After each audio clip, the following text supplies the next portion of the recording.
Messianco, breaking Major League en la ciudad del sol. Here in Miami, we know who's el campeón. Leo my team, sweaters on the field, always wearing 18. Con mis fechas un win, the trio Fabi singing muchachos. Las familias se escuchan los barrios. Esta camiseta pinky la llevan todos los guachos. Los rookies quedan sin comentarios. Messi ambetea, tiki-taki gol. El estadio Chase bañado en llor y sudor. Aquí se ama y se respeta el balón. Florida es tu casa, acostúmbrate al calor. Estate listo pa' Messianco. Estate listo pa' Messianco.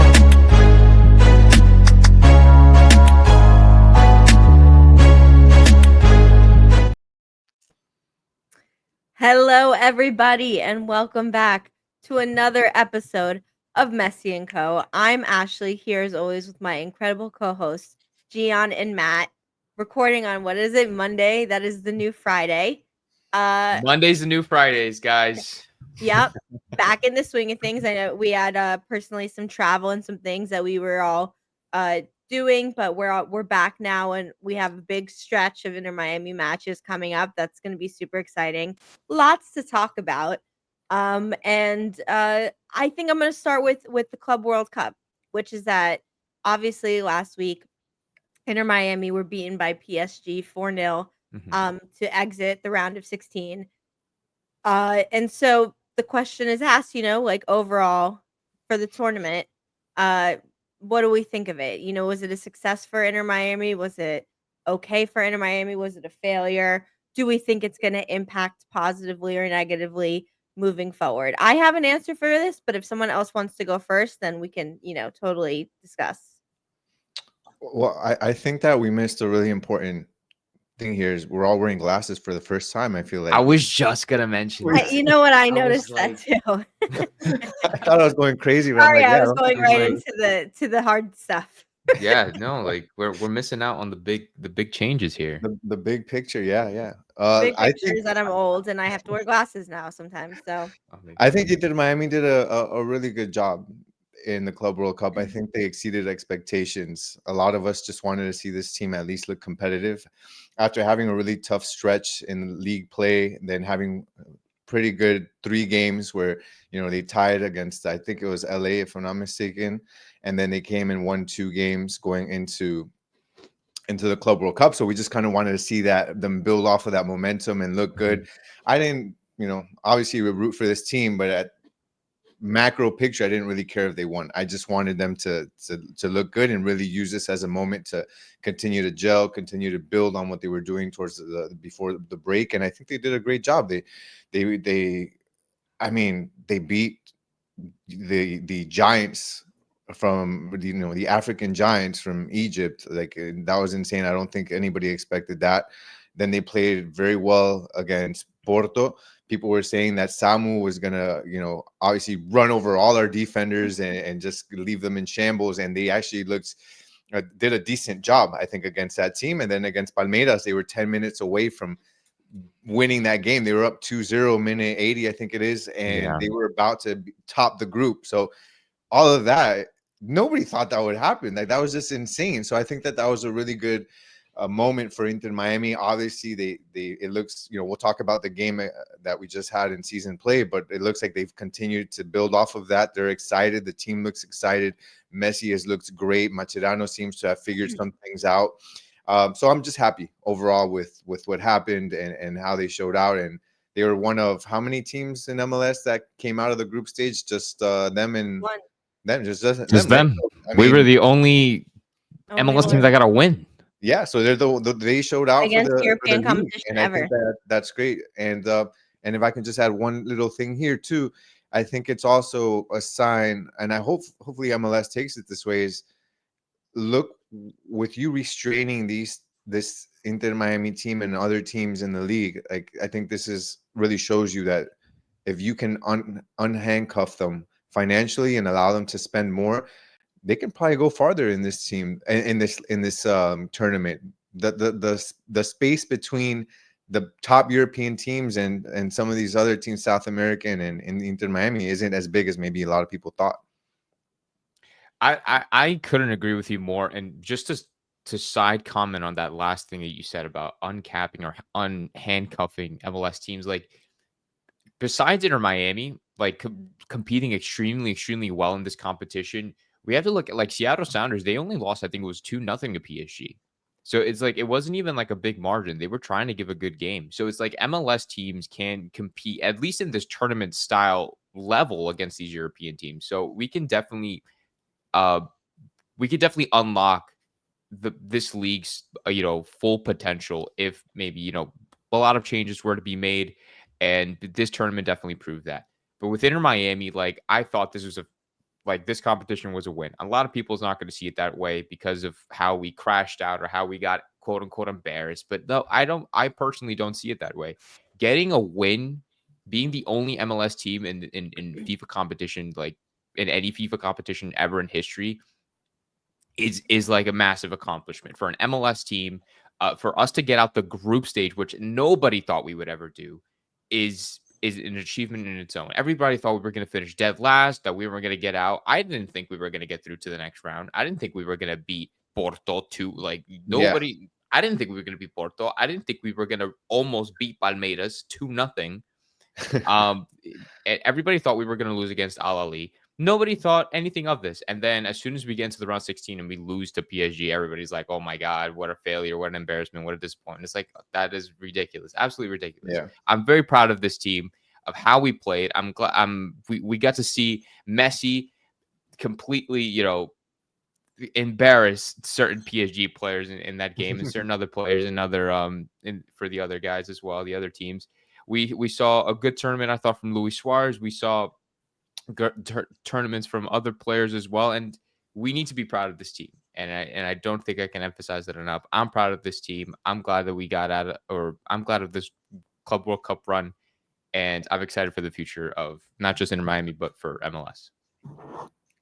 Said very well. I would also say, PSG beat Inter Milan in the Champions League final 5-0. So a little bit of perspective of just how good this We're PSG better than team Milan, is. dude. We're better And than that's, Milan. like a $300 million salary difference. Yeah, I think we all feel the same. And Inter Miami fans really should too, because one, we looked a lot better on the world stage than I think we thought. Two, Messi is playing out of his mind right now with a lot of energy and a lot of team spirit. And we're going to talk about it toward the end of the episode. What does that mean for the future of him and for the future of the club? But he's playing with, I don't want to, maybe not a chip on his shoulder, but he's playing with energy and swag and everything you want to see. Luis Suarez too got a phenomenal goal and gave maybe himself a little bit of confidence too. And then the club made $21 million off of this tournament, which is huge, especially if, again, to put a little peek behind the curtains, someone like Rodrigo De Paul maybe becomes more of a possibility. And the idea that this team can grow and attract more players, more fans, more excitement is what we want to see. So overall, from an Inter Miami perspective, I think, it was a really fun group stage. It was really fun to see the team put in so much effort every single game, playing for each other, playing for the coach. And what it shows me is, the world is our oyster. Like, there is no reason why we can't end up with 3 more trophies before the season's out. One of them being the Supporters Shield, but you could Leagues Cup. Why can't we win that? MLS, why can't we win that? And then, like I said, why can't we be the best in the league? And when we talk about Saturday night's game, I mean, this team, we could have seen a complete shift and just a complete change in the team DNA, and it's all good. It's really, really good things. So they should be proud. It definitely worked out in our favor. Yeah, I they have a tough test coming up in season play against some really top teams.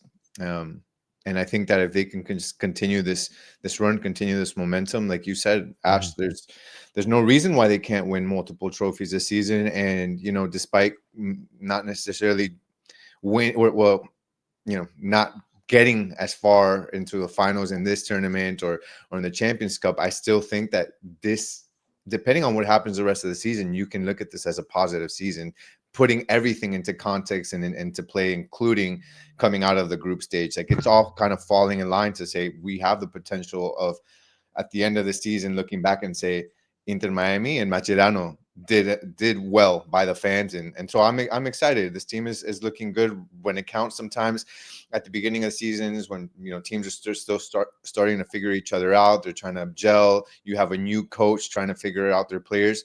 Things may be a little rocky, but at the end of the day, it's also adding perspective and saying, look, we're still in contention for the league. There's still plenty of games left. Look at the look at the standings. Look at everything that's happened. You're talking about a team that is open to bringing in players that are going to make them better. They're not afraid to spend money. Maybe we didn't get the players that we wanted in the special transfer window for the club, but I don't know what necessarily was going on behind the scenes there, but maybe there were plans for something better, and there's a reason why they didn't bring.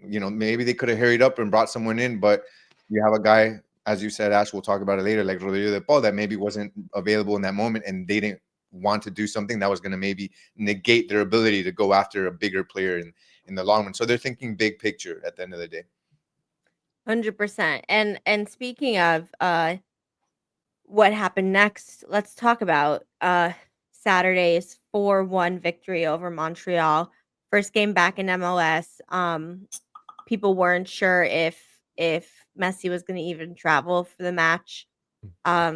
But he did, and thank God he did, because it was funny because early minutes miscommunication. He actually was responsible for a Montreal goal with an errant back pass. But I haven't seen that, and I don't know ever like that ever. And he's like, "Oh wait, sorry, I give me a second," and then it scores, and then he gets assists and 2 goals, 2 absolute stunning goals where he basically dribbles through the entire team, and just puts on, as Ray Hudson would say, a magisterial performance, and reminding us that he's still I'm sorry, he's still the best in the world. He's in my starting 11 tomorrow. He just is. I'm sorry. Like maybe it's bias. I know it's bias. I'm an Inter Miami fan. I live in South Florida. Tell me right now who is starting over him in right wing. If you have like life on the line, game on the line, who are you starting over him in the world? Well, I'm not gonna touch. I'll let Matt say that because I mean, I guess you could say Lamine Yamal, but like, okay, well, if you can play Lamine Yamal, you can play Messi, you can play Vinny, and you can play Mbappe all in 4. Like, you can do that. Let's say you have Messi as your 10. I wouldn't even give Messi full credibility on that error that he on the pass. Like Aviles or Falcon should have been, more alert. They should have been like, "Oh, Messi, that's my bad. I should have gone to the ball quicker." So I'm not even gonna give Messi the full blame on that. I mean, I kind of agree with that, man. Like, I think that the pass in and of itself wasn't a bad pass. The idea of the pass wasn't a bad pass. It's just one of those. It was one of those plays that happens where there's just the communication isn't there, where the receiving player just didn't read it right for some reason. And I think instead of going more inside to where the ball was gonna go, for some reason read it wrong and went to the right. It wasn't one of those like, what the hell type of pass was that, or anything like that. So it's just one of those football plays, and it just shows you at the end of the day that it can happen even to the best. And that's something when I'm playing soccer and somebody bitches at me on the field, I'll say, look, even Messi does it. Like, exactly. I'll have the video ready on my phone. Point. Yes, that's exactly. Great but yeah, he had a great performance. Fine, I'll give it that. Probably Lamine Yamal gets the right wing, but I'm still finding a way to get Messi in that starting lineup. All of that to say, he is playing at such a supremely high level, and it's amazing to watch as an Inter Miami fan. I think there were a lot of good parts of that match overall too, right? Outside of Messi magic, you had an assist from Suarez. You saw Tadeo Allende, great play. Telasco Segovia with another golazo. Like, really, he's starting to show some insane technique. I mean, from outside the box finish. And from a defensive standpoint, you're seeing, I think, a good partnership developing between Tomas Aviles and Maxi Falcon, which is probably, I think, initially what the goal was. I know, Noah Allen has been part of that too. But figuring those out is one thing or another. but the defense overall, I think, has been really good. And really, my favorite player this season so far is honestly Maxi Falcon because he just brings so much to each game, the energy, the spirit, the togetherness, and the team needs it. They need to have that kind of leadership and dog each level, and that's what gets you as you get towards the end of the seasons or even in these mid-season tournaments where you see like that's where winners come from, right? So what did you guys see at the game besides Messi that kind of gave you good feelings? If you don't mind, I'm gonna go first on this one because I think this game could have gone one of two ways. Historically speaking, we play bang average or bad against Montreal. Like we always seem to struggle against them no matter what. And I think out of like 11 times that we've played them before Saturday, I think we've won 4, I believe, if I remember that statistic right. But Mhm. and this could have gone either two ways. This could have been, a tired Miami team just getting out of the Club World Cup. Everybody's fatigued, everybody's tired. They lost. They're demotivated. Chemistry wouldn't have been there. They had to travel all the way to Canada. Like there could have been so many negatives going into this game that could have affected the outcome of the game. But instead, it went the complete opposite way. We saw everything, the Inter Miami, like everything went right. The team played well. Everybody played well. We scored. We've seen prime Messi 2010 against Real Madrid at the Bernabeu semifinals in the Champions League. Like we saw Luis Suarez getting 2 assists. Everybody's been hating on Suarez, hating on Messi, saying that they're not showing up, that they're tired, they're old, they should retire. And we saw them play. We saw them play fantastic.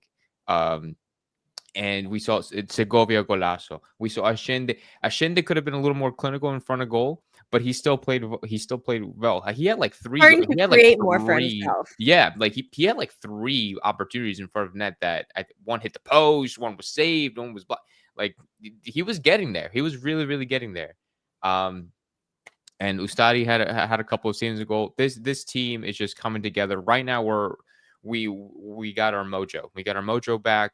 We got that momentum rolling, and we've definitely taken advantage of it playing against Montreal in Canada. And we got a reward for that with a 4-1 win. Yeah, I guess I agree with everything you said, Matt, and I think that this team is really just rolling right now, and they looked great. I also just want to add a little bit of level-headedness, I guess, to this, and know that Inter Miami did what they were supposed to do against one of the worst teams in the league, the 15th seeded Montreal in the East, the second most scored on team with 40 goals against. So they did what they were supposed to do. They scored 4 on them.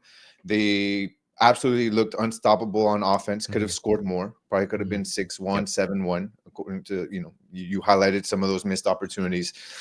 And I think that's what I love. I love that they handled business and they did what they were supposed to do, especially given what you mentioned, the fact that they could have come in there and been tired and looked off. But whatever they're doing to recuperate, whatever the trainers are doing, the nutritionists, they're doing their job. And the players too. The players are doing their job. They're taking this serious, and they looked great against this team. I still want to see, again, putting everything into context, and this is a team that's not necessarily the best.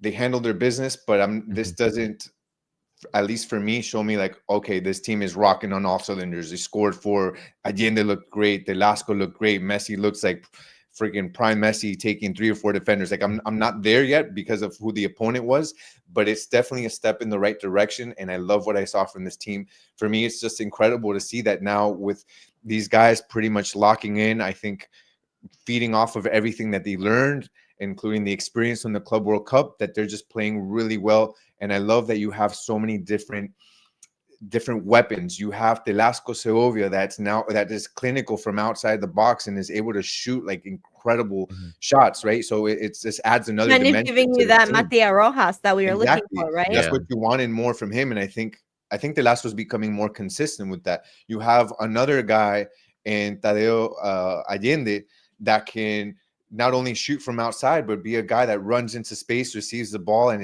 uses his speed, right, to be able to create moments of attack. So I think that's just another way to make this team more dynamic on attack. Suarez, while maybe not scoring consistently, is still finding a way to be part of the attack and assisting. And he, look, no matter how old he is or how slow he is, he's always going to garner the attention of the defense. And I think that that's one of the reasons why he's still there, for his leadership and for reasons other than just scoring. He brings other things there. Even though, to me, my opinion, I think it's great to see him scoring and doing these things. I still think I'd love to see him come off the bench, but I can understand why he's on there. I would love to see Obando or even Fafa play more, than him, but I can see it. And then obviously Messi. I mean, Messi just looks more energized, vitalized, looks locked in, and I'm just happy to, I guess, to have him really looking at the best he has in a long time. Like, even we haven't seen these type of runs, right? Like, Yeah.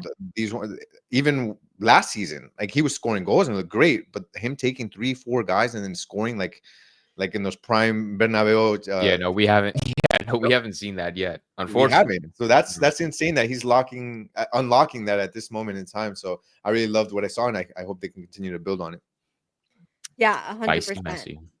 100%. Well, it'll be interesting because right now, Inter Miami are about to enter a gauntlet of their next 5 MLS matches. Before next Saturday, okay, we play away at New England, who are 11th in the Eastern Conference. We play home versus Nashville on Saturday, which is going to be a big match. They're, I believe, 5th or 4th. We play away at Cincinnati on Wednesday. Then we play home, or we play away again against the New York Red Bulls. Those 4 matches are happening in the next week. So That's the real test right there. that's a real test. And then you Yeah. have Cincinnati again at home, end of the month. And then July 30th, you start Leagues Cup. So it's going to be a very, very intense month for this Inter Miami squad, with 5 matches in a row that are going to be against difficult opponents, really difficult opponents, all vying for top places in the Eastern Conference. Yeah, Nashville Difficult second in the atmospheres. East, Cincinnati first, New York Red Bulls, who we know about them. Yeah. So Yep. it's So gonna it'll be really interesting to see. I mean, that means we're going to be every almost 3 days, 4 days they're going to be playing. And with that, it makes you wonder, are we going to be seeing any reinforcements coming in for this Inter Miami team? Namely Argentinian teammate, and Atletico Madrid midfield star, Rodrigo De Paul. Now, he's known. He has an interesting relationship with Messi, right? He's been known as Messi's bodyguard, quote unquote, one of Yeah. his closest friends on the Argentina team, and an integral part of the last 3 trophies that they've won. He's been at Atletico Madrid for a while, still fantastic, still a starter.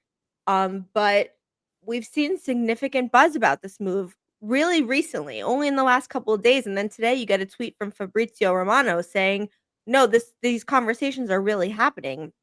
And that's to the point we were saying earlier, no, they didn't bring anyone in during that window. They got rid of a lot of space in the beginning of the season. We got rid of a lot of players who had high salaries. We knew we were getting some TAM and GAM allocation money available. And so my question for you is, does this mean we're getting another Argentinian star to join this Inter Miami squad? And will it be Rodrigo De Paul? What do you think, Matt? I'll let you go first as our in-house Argentinian. I think there's nothing to think. Like, it's like this is fantastic. I genuinely think. Well, Rodrigo De Paul says that he really wants to join. Apparently, that's what they're saying. They're saying that Rodrigo De Paul wants to join Inter Miami. He wants to be a part of this project as long as Messi is here, and that he'll renew, which is probably a key. Or not probably. It is a key factor in this whole negotiation. He wants to come, and him coming, El Motorcito, his nickname, the little motor, coming to Inter Miami to improve this team, to improve the midfield, to bring just another level of More dog. competitiveness, of like speed, of technique, like he's gonna bring it all. He is going to bring it all to the MLS, to Inter Miami, and him seeing him partnered up with Messi at the club level is going to be absolutely insane. And they're going to absolutely, Inter Miami are going to absolutely want to dominate this entire league in all competitions and all games that they play. I see this deal happening because of, connections and things like that. And I really hope it does happen, because like I said earlier, I would be first in line to get a Rodrigo De Paul Inter Miami jersey. And you can catch me at any store in South Florida. And really quick, Gian, before you go, I mean, I would say I add to it, the AFA, the Argentinian Football Association's headquarters is in Miami. Yeah. There are a lot of, the World Cup is next year, partially in Miami. Messi is here. There's a lot of Argentinian players, a great community. There's a lot of reasons that you can see why this is a good move for Rodrigo De Paul. Like, let's just put it out there. When you talked about their Neymar or even a Ronaldo for that one day, you talked about it and like, oh, it sounds amazing, da da da. But you thought that that's a lot to do. Rodrigo De Paul, who is still playing at an extremely high level and could be playing in Europe still as a starter for Atletico Madrid, no doubt, makes a lot more sense than others had in the past in terms of bringing that superstar. And it means, to your point, Messi would stay, and it would help. It would bring a lot of excitement, fans, Argentinian supporters to Inter Miami. So I can see it. But good, Gian, what are your thoughts? Shoot, if you can bring him in, why not? It's really good. Still, Yeah. I think it means a couple of things for Inter Miami, the whole Rodrigo De Paul thing. I think number one, it's okay. One, it's a good sign. This team continues to try. This front office continues to try to figure out ways to make this team better. Number two, they continue to figure out ways to try to keep Messi here longer. Mhm. And we've known that they're bringing in people that he feels comfortable with, that he has previous relationships with, that he likes, that they share the same culture, all those sorts of things to keep the best player in the world and the best player that Inter Miami has ever seen comfortable and happy. So Rodrigo De Paul, like Matt said, one of his best friends, the motor behind his current team, and probably would be one of the motors here, I think is a prime example of that. Also makes you think, why hasn't Messi signed a contract yet? What is he waiting on? It's not money, because whatever money he wants, they're going to give him. I don't think it's that. There's something that's holding him up. Whether it's trying to figure out, I think probably the biggest part is making sure that this team is competitive, because we've seen, while we're doing okay, pretty good in MLS, we're not at the top of the standings, but we're also 4 games. We have 4 games in hand.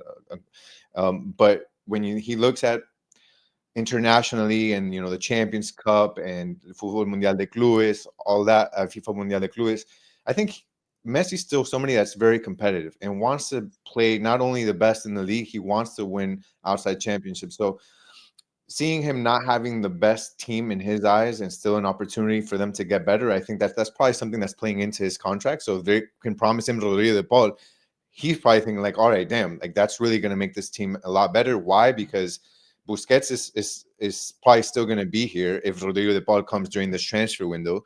So you pair him up, and then that's going to move Redondo and probably Yannick Bright, who would be amazing super subs. Imagine coming off of the bench, depending on what situation you want. You want a little bit more offense, you bring in Redondo. You want a bit more stability in the midfield, you bring in Yannick Bright. That just it makes And it. you can give Busquets a little bit of rest and rotation too, because Yeah. he never gets any rest. Yeah, as well. So I think that may play into it as well for Messi, and Messi waiting for his contract. But man, what Rodrigo De Paul brings is something that Inter Miami needs a lot of.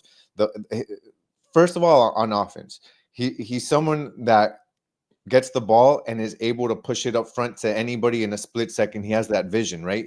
Imagine Busquets getting the ball, passes it through Rodrigo De Paul. Rodrigo De Paul gets it with his back against, the defender, turns around, makes a quick right, and puts the pass to a cutting Tadeo Allende or a cutting Suarez. He's able to do that on the ground, but not only on the ground, he's able to jump lines in the air. His long ball and lofted ball is a picture perfect. So I can see that opening the doors for even Suarez. Like Suarez, that a lot of times it's difficult to feed him the ball if it's not in Messi's, feet. you have Rodrigo De Paul that can do that, if not Busquets now. So I think that that's amazing. Then on defense, the guy is another workhorse on defense. He's one of the best in his position to do it right now. So I think that Inter Miami in the midfield, Busquets that's a bit slower now at this age. You have another guy next to him. Kind of think about like on defense, think about like a Yannick Bright, but higher IQ and and more experience at this point in his career. That's just like a huge upgrade. So I would love to see it. It'll be interesting to see how they do it. We've been talking about the whole DP thing and all that, and as we were talking about before the episode started, we noticed that it looks like the DP status has been taken off of Busquets online. So it remains to see. Unfortunately, all the obscurity with the league, we never really know what's happening. It's With Yeah. the tough, rules, yeah. but if that's the case and what's online is accurate, then it seems like there is the ability to bring him in as a DP, and that would be huge. I guess it'd be. I'd like to see what your opinion is. Do you spend $20 million on a box to box midfielder when they're, or do you spend it on a forward? Do there's I conversation. would spend 20 million on Rodrigo De Paul. Hell yeah. I would spend 20 million on Rodrigo De Paul. Yeah. Hell, even though 100%. that Well, is essentially all of our earnings, but Yeah. 100%. But you have to also, it's like it's a Rodrigo. trickle down effect too, because if you have Rodrigo De Paul and Busquets in your midfield, now I think you'll see Messi dropping back a lot less, which means that's like now you're getting even more offense. Like it's that, you know what I mean? Like you're rebalancing your field. And so Yeah. when we felt like we were dealing with stagnant issues with the attackers, now you're first of all you're seeing Segovia and Allende become more and more confident and creating more chances and goals every day. Suarez now, I mean the header assist for Messi's first goal is the amount of intelligence it takes to do that. Like the football IQ is insane. And so when you still have Suarez able to do things like that, pretty great. And like you said, we have Fafa, we have Rodriguez, we have a couple options now, and Rodrigo De Paul can play forward if he has to. We have Segovia, etc. I think for so many reasons it would be a really great move. And again, you never know, but seeing Fabrizio tweet it this morning and it really gaining traction over the last 72 hours shows me that this has actually been something in the works for a while. And early in the season when we were like, oh wow, we're getting rid of the Robert Taylors, and we're getting rid of Campana, and we're getting rid of Julian Gressel, we're getting rid of these players, and we're moving things around. We knew part of it was going to be hopefully for the Messi extension and the reworking of that and having those talents. But now starting to be like, oh, it would be a really good player to fit that. It'd be current Argentinian teammate, someone who is a dog, excellent for the midfield, excellent for the brand, and most importantly, excellent for Messi to want to continue his journey at Inter Miami. Would he be right away become the most extravagant dresser on the team? Do you think? Oh, 1000%. Yeah, I do think so. I think Inter Miami's like Instagram page is going to About to go off. significantly uptick Yeah. because of 100%. Rodrigo De Paul's like pre-game pre-game attire, warm-up attire. Like it's all gonna go. I'm gonna take notes. Like I'm gonna take 100%. vivid notes. I wonder if Yeah. we'll see that trickle over into any other players. Like, will we see Suarez with like walking in with like a mesh shirt, like or like I don't know. Like, You never know. We're gonna see the You never younger know, but guys. We're gonna see the that'd be a younger good guys. problem to have, Definitely. right? I That'd be a also good do want problem to know, have. like, I also want to know. I know this is changing a little bit of topic, but you mentioned like the other players that we had, Ashton. I just want to know why the hell is Obando on this team? Like, Well, I'm still trying to figure that out. I would love we to may see that see in young the kid next get 4 time, man. games. To be fair, we may see in the fact that we have We have 5 to. matches in the next We have to. I hope so. 16 I really do. days. You may see some. Yeah, I just want to see more from him. I think Yeah, he's a because promising young there's guy. no I'd love way to see. that Suarez is gonna, like, with all due respect, Yeah. there's no way that Suarez is gonna be playing game in and game out like for 3 weeks straight, like Sunday or Saturday, Wednesday, Saturday, Wednesday, Saturday, Wednesday. There's no way. Like I don't see that happening. Yeah. So it'd be a great opportunity for Obando. It'd be a great opportunity for other players as well. I mean, we got to see freaking Ryan Saylor yesterday for a couple minutes. So for True. the first time, what I feel like in forever. Rodriguez, I want to see We saw more of. Baltasar as well, Yeah. el fantasma, the ghost. Yeah, that's true. And that's what I swear that's what I've been calling. I've been calling him Baltasar el fantasma Rodriguez. And I love it. You But just yeah, I never mean, know. so these are good problems and questions that we have. Look, it's going to be a gauntlet the next 3+ weeks, and then we have the Leagues Cup. The last sort of, I guess, missing piece, or the last piece that Inter Miami fans certainly want to see uh finalized is the Messi extension.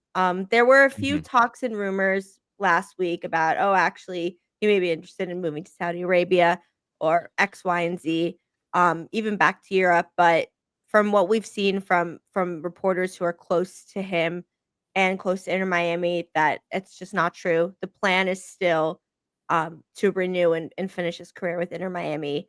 The details, and I think probably the leverage, to your point, Gian, of wanting to try and get the squad a little bit closer to that level he wants, is what's in the wakes. And then World Cup looming now, where we're less than 365 days from the World Cup.